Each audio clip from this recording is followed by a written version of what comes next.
Il y a beaucoup de choses qui sont possibles. Simplement, les gens manquent d'imagination ou de volonté réelle de mettre en œuvre ces dispositions. Dans la mesure où aujourd'hui nous sommes dans une société interconnectée mondialement, on voit bien des exemples à droite et à gauche de reasonable accommodation qui sont en place. Je prends l'exemple du bureau. Aujourd'hui, le coût réel d'aménager un poste de travail avec un ordinateur pour une personne handicapée peut être considérablement diminué. Nous verrons cet après-midi avec différents exemples. Et il n'y a pas de raison objective pour une organisation de ne pas essayer de mettre ces dispositions en place. Donc, la définition de reasonable accommodation, il faut la pousser, il faut faire en sorte que de plus en plus d'organisations y prêtent attention. En ce qui concerne les standards, je ne peux que répéter ce qui a été dit ce matin, c'est-à-dire que, sauf à mettre en place des standards, l'interopérabilité pour les personnes handicapées et les technologies assistives ne fonctionnera pas. Et peut-être aussi important, pour l'industrie, s'il n'y a pas de standard, il n'y a pas de production de masse possible. S'il n'y a pas de production de masse possible, il n'y a pas d'économie d'échelle. S'il n'y a pas d'économie d'échelle, il n'y a donc pas de baisse des coûts et de baisse des coûts tels que les gens qui ont besoin de ces équipements puissent les acheter. Et la raison pour laquelle on peut aujourd'hui avoir un téléphone cellulaire à un prix accessible, c'est précisément parce que le même téléphone est utilisé mondialement avec les mêmes standards partout. La même chose est complètement applicable aux technologies d'assistance et aux technologies accessibles. Aujourd'hui, la convention est signée par un grand nombre de pays, elle est ratifiée par une majorité de pays en termes de population mondiale. Quelles sont les prochaines étapes? Donc, premièrement, dans beaucoup de pays, le Parlement, le législateur, doit mettre en place dans les lois nationales les dispositions de la Convention pour qu'elles soient reflétées dans les lois nationales. Deuxièmement, le gouvernement doit mettre en place des programmes et des politiques qui mettent en œuvre ces lois et ces directions. Donc, je vais vous expliquer un petit peu le processus. Après la signature de la Convention, il y a la ratification. Et en général, vous avez dans les pays un grand débat sur, en fait, qui prend l'initiative, qui doit en fait pousser à l'avant pour que les dispositions soient appliquées. Et donc nous verrons jeudi matin, nous avons une séance entièrement dédiée à ce sujet, comment en fait faire démarrer les initiatives au niveau d'un pays pour que ces dispositions soient mises en œuvre. Donc souvent, dans les pays où il y a une très forte autorité de régulation, un très fort ministère d'éthique, comme ça va être le cas au Mali par exemple, ce ministère prend un leadership sur la question. Mais il y a d'autres ministères, d'autres administrations qui sont concernés au premier chef, certainement le ministère de l'Éducation par exemple, le ministère aussi de la protection sociale. Donc il y a, en termes de mise en œuvre, un besoin de coordination et un besoin de construire un consensus national.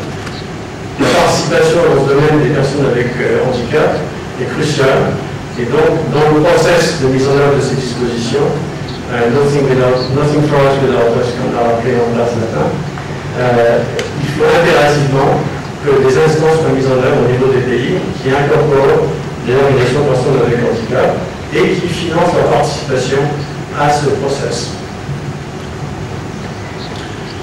Alors, quelques difficultés qui sont évidentes. Il n'y a pas beaucoup de références aujourd'hui sur la mise en œuvre de ces dispositions sur l'éthique accessible. Il y a un grand changement dans le domaine technologique, il y a beaucoup d'innovations, beaucoup de choses qui changent, standards qui changent. Et comme nous l'indiquait, il y a un besoin très fort d'avoir des standards pour assurer l'interopérabilité et la baisse des coûts des technologies accessibles.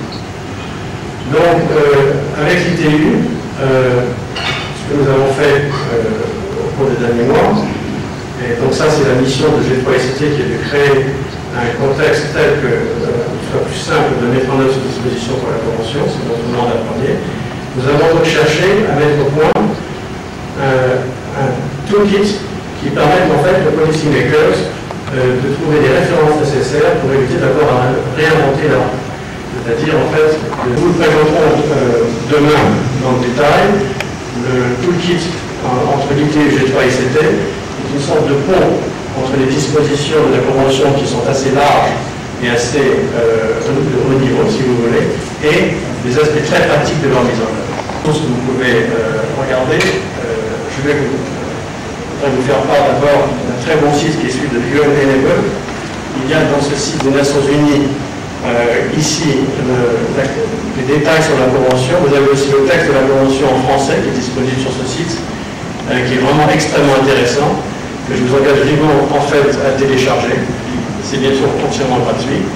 Il y a le site donc, de G3ICT dans lequel nous avons toute une série d'ouvrages, de rapports, de case studies sur le sujet des technologies assistives et des technologies accessibles. Et puis donc, la homepage du toolkit qui sera finalisée au mois de novembre, mais qui est en cours de production et qui maintenant est visible, que donc nous vous commenterons demain dans les questions à la fin du panel. Merci pour votre attention. On the Internet Governance Forum, and we have a dynamic coalition on accessibility and disability, and that it was formed because our director, Mr. Malcolm Johnson, decided that we should be a part of that and has been subsidizing the cost of that to a great extent, along with the partners who have joined. So, Alexandra, over to you. Je vais vous introduire brièvement à un autre sujet, celui de l'Internet Governance Forum et une coalition dynamique sur l'accessibilité et visibilité numérique. C'est un peu différent de ce que j'avais parlé ce matin. Ce matin, on a pris en compte les rôles d'utilité, premièrement, et les rôles de la normalisation. Et cet après-midi, je vais vous introduire cette activité qui est aussi importante, mais qui se concentre sur notre organisation qui s'appelle IGF, Internet Governance Forum. Les Nations Unies, c'était une conséquence du sommet mondial du Devices qui avait été place à Genève et à Tunis. L'IGF a un rôle, disons, d'avis. Donc il y aura tous les participants, tous les stakeholders qu'on vient appeler dynamiques pour l'accessibilité et la disabilité, pour les personnes handicapées. Ça, c'est la chose la plus importante. Beaucoup de participants de tous les coins du monde peuvent se rencontrer, bien sûr virtuellement sur l'Internet, mais aussi se rencontrent physiquement une fois par année dans différents coins du monde. Et en fait, ils discutent sur les problèmes principaux qu'Internet fait face. L'IGF n'a pas en soi un pouvoir de décision, mais un pouvoir d'impact sur le public en général. Et bien sûr, il peut donner aussi, disons, des avis concernant les différents domaines.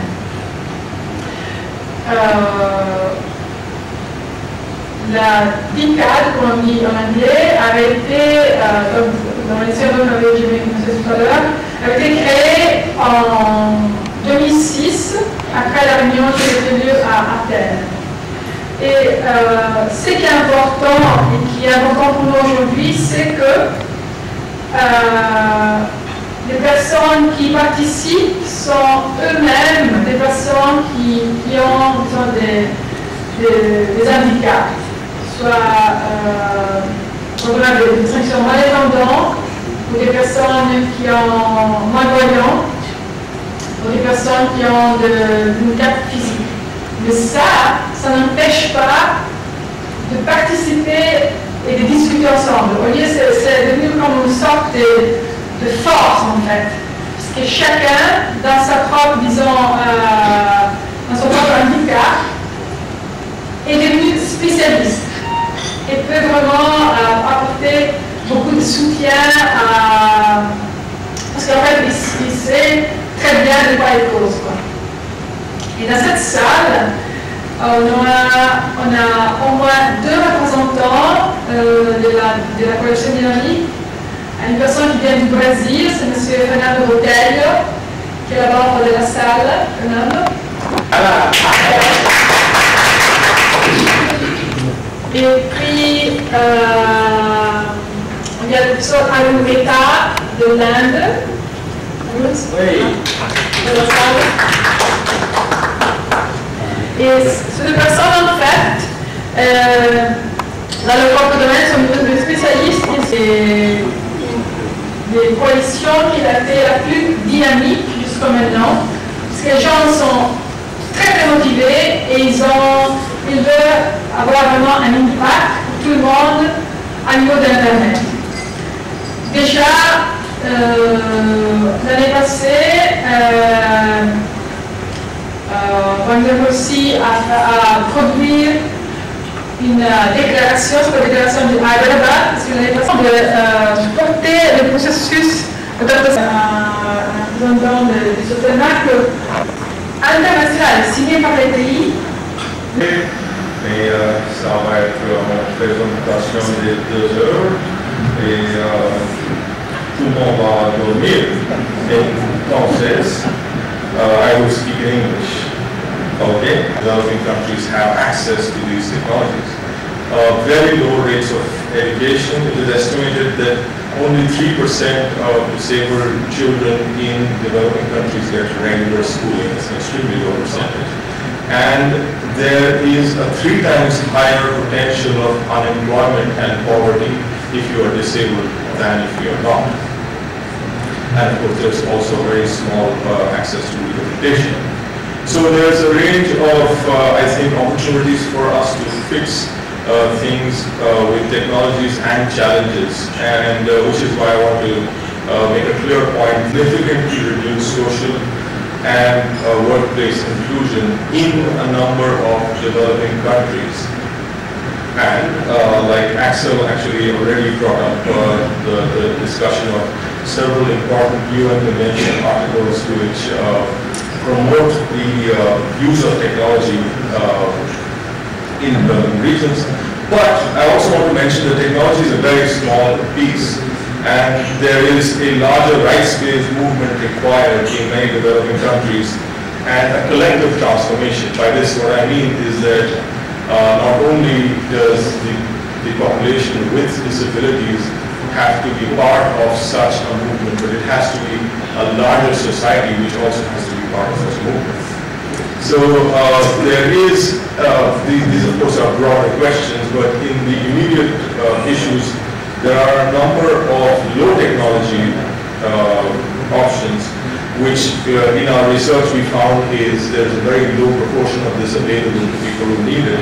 Active wheelchairs with which you can climb stairs and so on and so forth, sign language interpreters, and accessible spaces.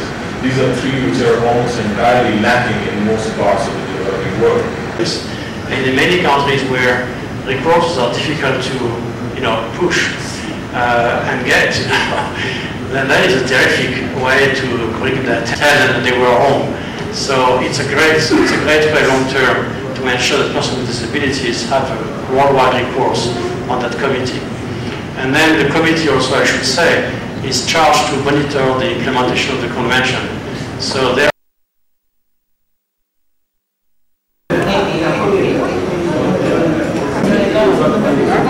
No, but she made a mistake. Okay, good friends.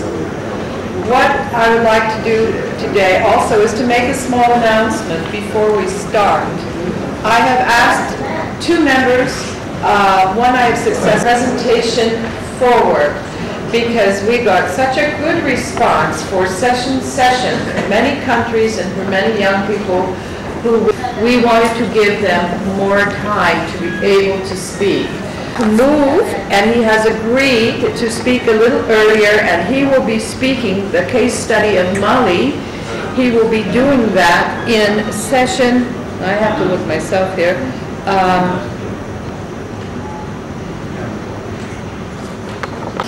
that will be starting at 2 o'clock, so he will be starting 1 session earlier.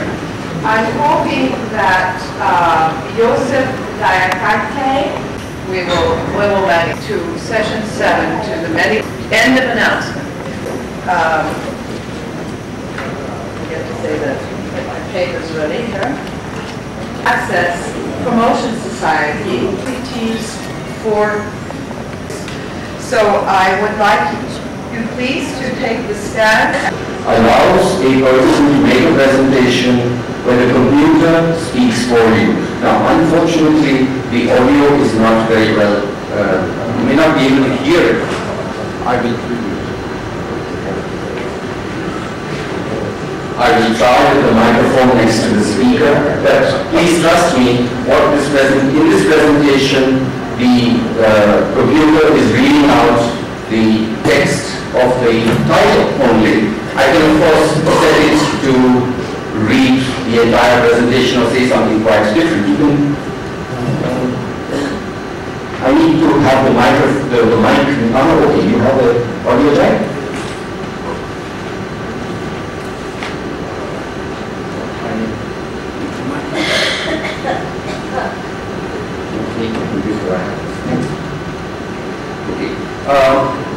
So I only need to press one button, so this is the one.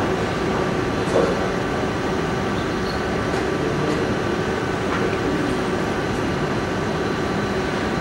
Okay.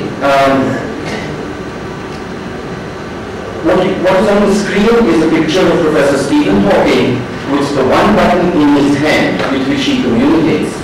And you also see me in the picture. For me, Professor Hawking has been a great inspiration and a motivation for getting into this area. And he can, with this one button, he can do a lot of things. As we saw yesterday in the presentation from the gentleman from Switzerland, where a person is able to, just by moving his head, do everything. Professor Hawking can do even less than that. For him, the head motion and so on is not good enough, nor is the eye gaze tracking good enough. He can only press one button and he still does everything with it. And now, website. What he says about his disability, there is a page on that. He has ALS that he would like to do. Why also say the same thing? Here is a person whose disability that much, that's quite amazing. Now the problem is not the hardware. Even a mobile phone functions that Professor Hawking does with his hardware. Now, in my presentation, I will be focusing a little bit on autism, because to try and explain what kinds of mental challenges, of course. Andrea spoke about dyslexia in autism by Nancy Minshew and Diane Williams. Now, what they point out is that, first of all, depending upon when the problem started, supposing if it started during the pregnancy of the mother, then if the problem happened in the first trimester, then the formation of the brain itself is affected. If it is in the second trimester, that is the time when neurons in the brain are multiplying rapidly. And so if you have a problem at that time, the number of neurons may be very few or can also be very high. So there are persons with autism who are quite brilliant in some ways.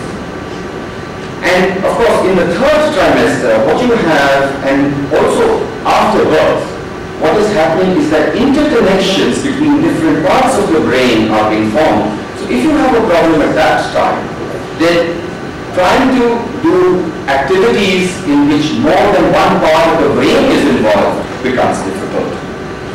And then also the damage may be a result of some poison, some virus, and a weakness in the immune system. Actually, the condition of autism has been very poorly researched and is very poorly understood.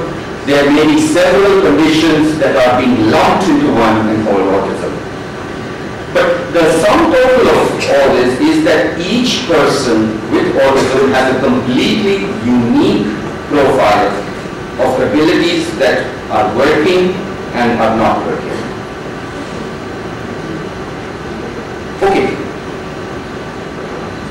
Now, the basic brain functions in autism are typically okay. That means you can listen, you can see, you can remember.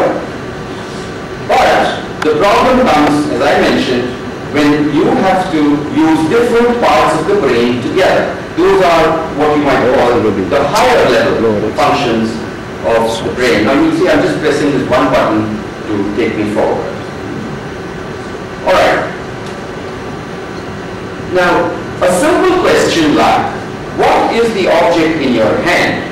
Requires different parts of the brain to work together. The sense of touch, then vision, and then recognition.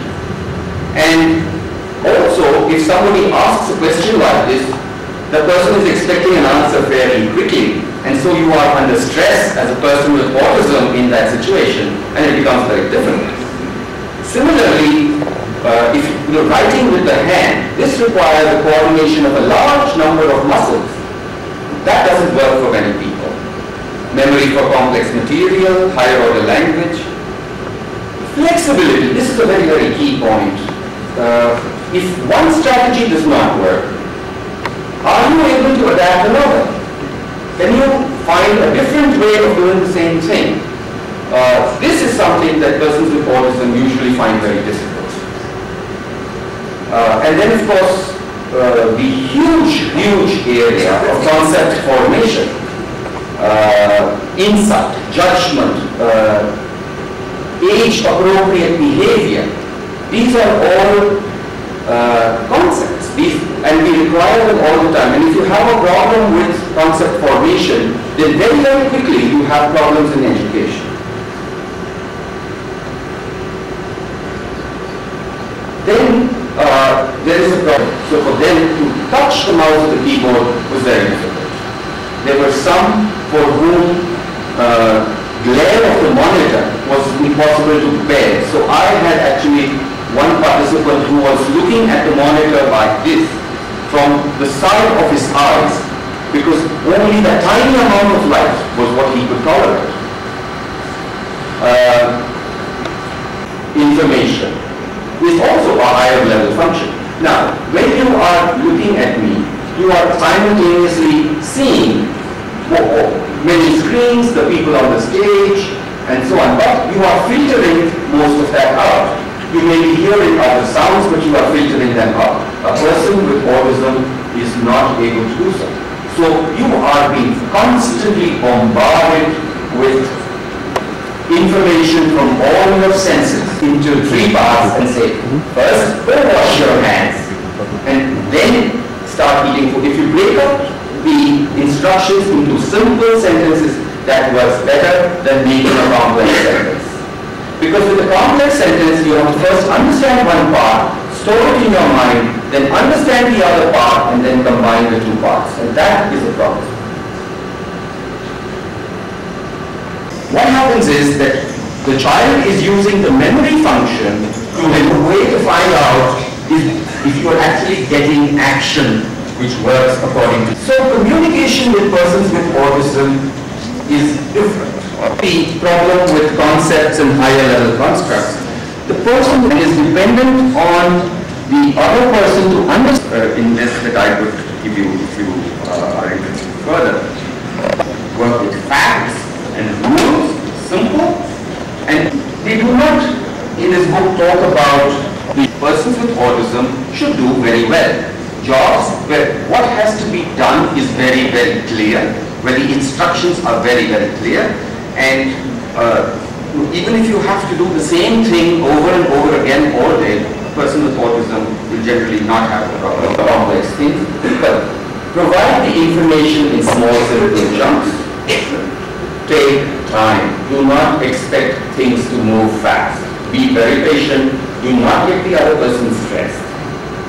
And you might leave the material with the person with autism so that the person can take it home to a comfortable, recognized environment, a place where the information overload is reduced, and can, in their own time, process the information. These are the sorts of things for which a computer is really very, very helpful. Because a computer has no problem with how much time you take. You can take the computer everywhere, and depending upon how you design your software, you can also have it in small, simple chunks. And this is this presentation that I am making is with the same SCID software. The SCID software has already about 40 modules. I am using the presentation module. If you ask me to go back in my presentation, I will have to switch modules and use a different module, which can easily be done, and I will demonstrate that later. But now, there are modules for writing, there are modules for doing photo editing, there are modules for playing games, but each module is really very tiny. It does a very specific thing, and it's only about 20 to 30 lines. To bring the business world, the government sector, and civil society organizations into their same room to talk about how to resolve issues. I like to think of the issue of accessibility for people who are blind, for people who are deaf, for people with all kinds of other disabilities. I think of the accessibility issue as a pyramid. And I imagine it as a pyramid where at the top you have assistive technologies. In other words, you have the software that reads what's on the screen for you, the screen readers, or the software that magnifies the screen. And that's at the top. In the middle of the pyramid that I'm thinking about, the accessibility pyramid, if you will, we have the application you're using. You have the word processor, the spreadsheets, the navigation software for the internet, and so forth, the email software. Those are the applications we interact with using our assistive technology. And at the base of this pyramid, usually when you think of software, you have the top the user, in the middle the applications, and at the bottom you have the operating system. But when you think of accessibility, or at least when I think of accessibility, I have the user with its assistive technologies at the top, I have the applications in the middle, and the base for it all are what I call the fundamental standards for accessibility. And what I mean by that is at the base of the needs of those that need accessibility are communication protocols, are file standards, are interfaces. Why is it?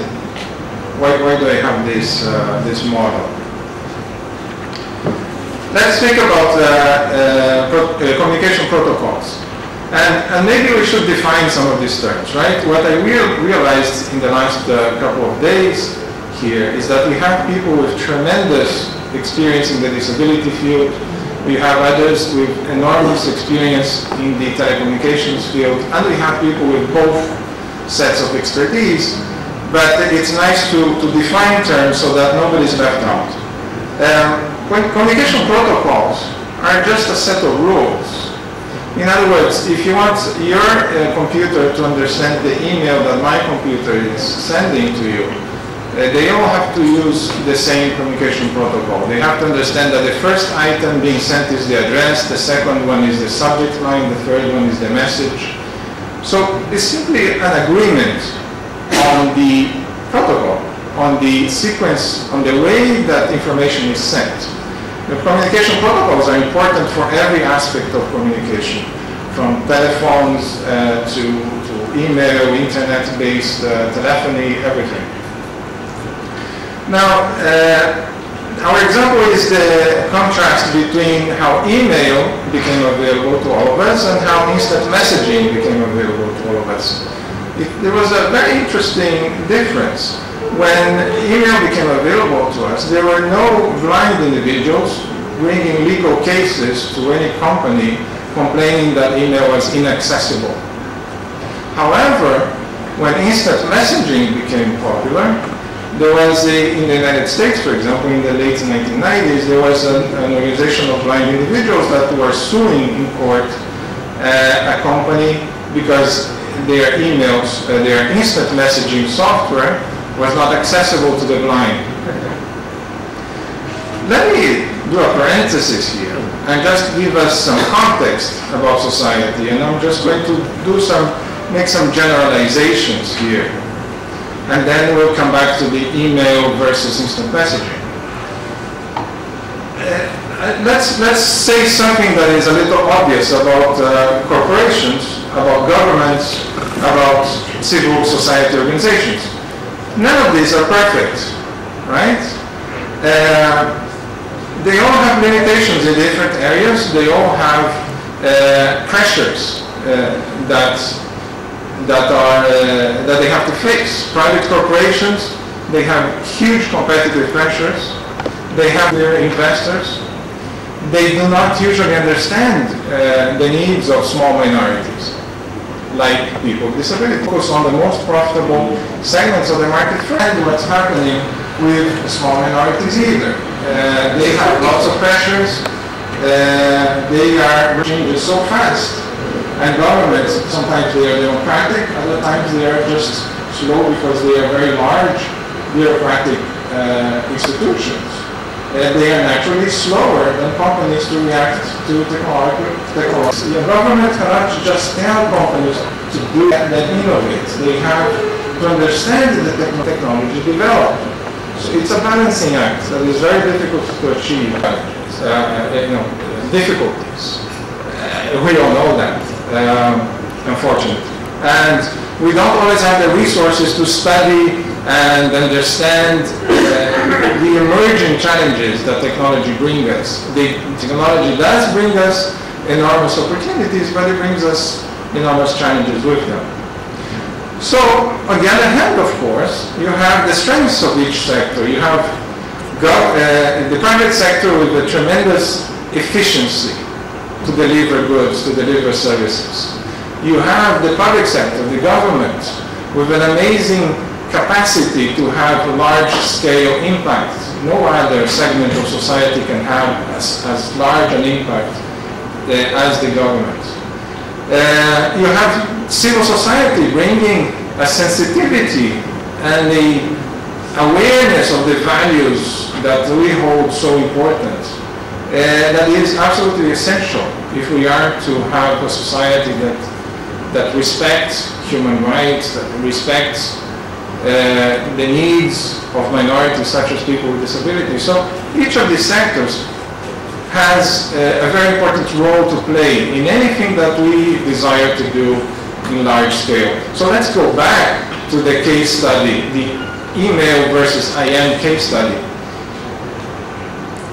There was no major change between the behavior of government or behavior of the civil sector or private companies between the introduction of email and the introduction of instant messaging. So the fact that one of them was totally inaccessible and the other one was accessible is not due to some major movement in any of these three sectors. It's quite the contrary. It should have been the other way around.